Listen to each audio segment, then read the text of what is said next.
First up, a bill has to be introduced to the House or Senate to start the process. Revenue and tax bills start in the House, so now you know who to blame whenever the tax laws change. The next step is pretty logical, just like real life. Once you meet someone, you probably want to know a little bit more about them. Same thing applies to bills after being introduced. They get studied by a committee. The Committee on Committees tells which bill a committee should study, and yes, I know that name sounds made up. Next, the bill gets acted upon, or it ends up dead and ignored. If the bill was acted upon, though, it is then read. After the first round, the bill will be put on the calendar for the Rules Committee, or sent back for more study.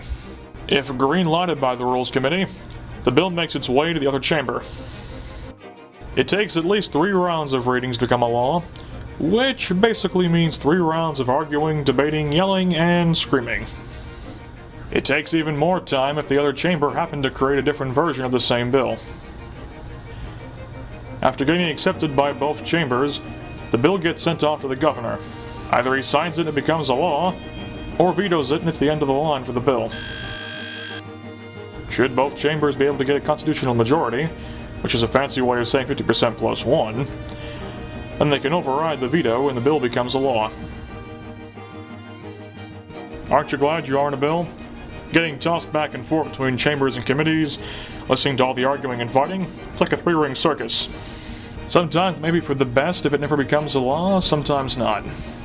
Thankfully, we can at least elect the guys who handle all these bills.